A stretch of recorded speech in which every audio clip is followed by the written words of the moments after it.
UDF അധികാരത്തിൽ വന്നു കഴിഞ്ഞാൽ ആശാ വർക്കർമാർക്ക് പിന്നെ സ്വർഗം തരുന്നു പറഞ്ഞോ? സ്വർഗമല്ല, അത് ഞങ്ങളുടെ പ്രകടന പത്രികയിൽ ഉണ്ടാവും. അത് പ്രകടന പത്രിക വരട്ടെ എന്ന് പറഞ്ഞാൽ പണ്ടൊരു മലർപ്പൊടിക്കാരൻ്റെ സ്വപ്നമില്ലേ, ആ സ്വപ്നം കണ്ടാൽ മതി.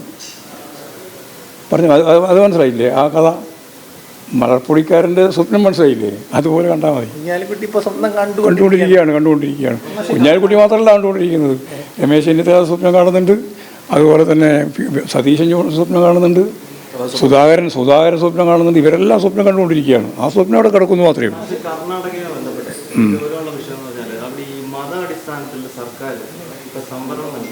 മുസ്ലിം കമ്മ്യൂണിറ്റിക്ക് മാത്രമായിട്ട് സംവരണങ്ങൾ ഒരുപാട് കാര്യങ്ങൾ പ്രഖ്യാപിച്ചു. അത് ഭരണഘടനാ വിരുദ്ധമല്ല.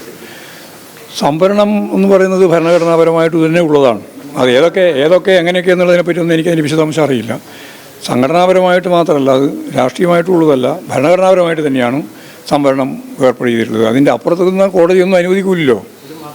അതാ ഞാൻ പറഞ്ഞത്, മതപരമായ സംവരണം ഉൾപ്പെടെയുള്ള ഓരോ കാര്യങ്ങളെ സംബന്ധിച്ചുള്ള കാര്യം ഭരണഘടനാപരമായതുകൊണ്ട് അങ്ങനെ അല്ലാതെ വന്നാൽ ഒരു കോടതിയും അത് അനുവദിച്ചു കൊടുക്കില്ല. അതെങ്ങനെയാണെന്ന് എനിക്കറിയില്ല. അതിനെ സംബന്ധിച്ച്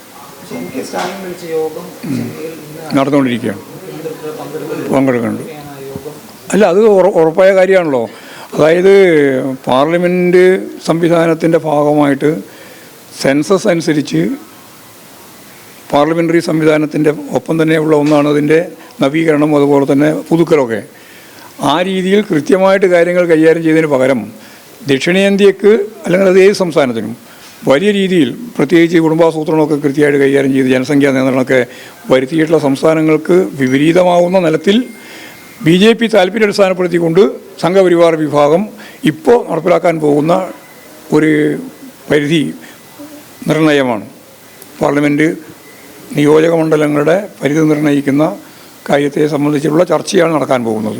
അതിൽ ശരിയായ നിലപാട് സ്വീകരിച്ച് പോകേണ്ടതുണ്ട്, ആശങ്കയുണ്ട് ഇന്ത്യയിലെ ജനങ്ങൾക്ക് എന്നുള്ളതും അതിനടിസ്ഥാനപ്പെടുത്തിയിട്ട് ദക്ഷിണേന്ത്യ പ്രത്യേകിച്ച് ഇന്ത്യ ആകെ തന്നെയും അതിൻ്റെ ഭാഗമായിട്ടുള്ളൊരു യോഗമാണ് വിളിച്ചു ചേർത്തുള്ളത്. ആ യോഗത്തിൽ മുഖ്യമന്ത്രി പങ്കെടുക്കുന്നുണ്ട്. ഞങ്ങളൊക്കെ ക്ഷണിച്ചിരുന്നു. ഞങ്ങൾക്ക് പോകാൻ ഇവിടെ CC ഉള്ളതുകൊണ്ടാണ് പോകാൻ സാധിക്കാതിരുന്നത്.